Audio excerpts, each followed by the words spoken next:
Hi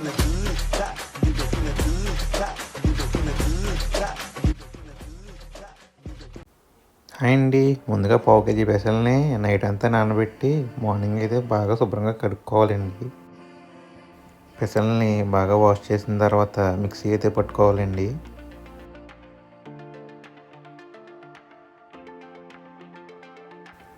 మనం పెసలతో పాటు ఒక 6 లేదా 7 పచ్చిమిరపకాయలు అయితే వేసుకోవాలి. అలాగే చిన్న అల్లం ముక్క, దాంతోపాటు చూస్తున్నారు కదా చిన్న గ్లాస్తో అయితే వాటర్ అయితే వేసుకోవాలి. తర్వాత అయితే మనం మిక్సీ అయితే పట్టుకోవాలి.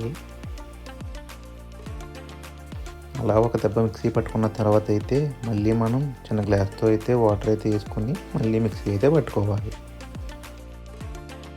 చూస్తున్నారు కదా ఈ కన్సిస్టెన్సీ అయితే రావాలి.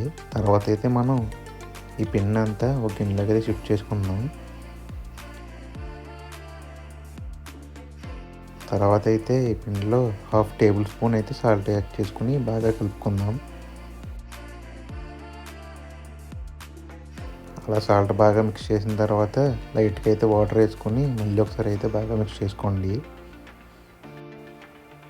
పెసట్ల మీద వేసుకోవడానికి అయితే ఉల్లిపాయ ముక్కలు అలాగే జీలకర్ర అయితే రెడీ చేసుకుని పెట్టుకోండి. అలాగే మనం స్టవ్ ఆన్ చేసుకుని ప్యాన్ హీట్ ఎక్కిన తర్వాత ఆయిల్ వేసుకొని నీట్గా మనం పెసరట్ని అయితే వేసుకోవాలి.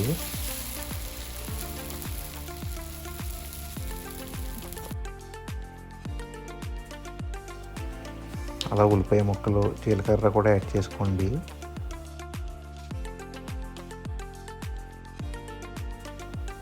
మనమైతే బటర్ యాడ్ చేసుకుంటున్నాం టేస్ట్ కోసం. మీకు నచ్చితే వేసుకోండి, లేదంటే స్కిప్ చేసేయండి, ఆయిల్తోనే కంటిన్యూ చేసేయండి. అలా లైట్గా ఆయిల్ వేస్తూ బాగా కుక్ చేసుకోండి. ఒక సైడ్ బాగా ఫ్రై అయిన తర్వాత అయితే తిప్పుకొని ఇంకో సైడ్ కూడా బటర్ వేసుకొని అయితే బాగా ఫ్రై చేసుకోండి.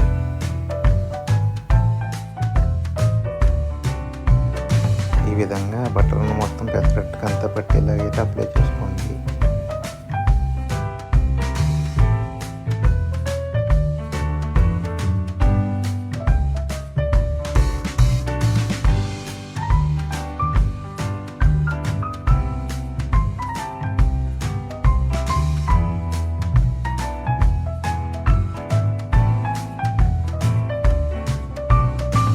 అంతేనండి, ఫోల్డ్ చేసుకుని ప్లేట్లో సర్వ్ చేసుకుంటే వేడి పెసరట్టు అయితే రెడీ.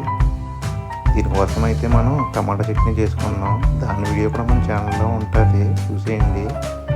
అలా చిన్న పెసరట్టు ముక్క తీసుకొని టమాటా చట్నీలో పెట్టుకుని తింటే సూపర్ ఉందండి. ఇట్లు మన కోనసీమ.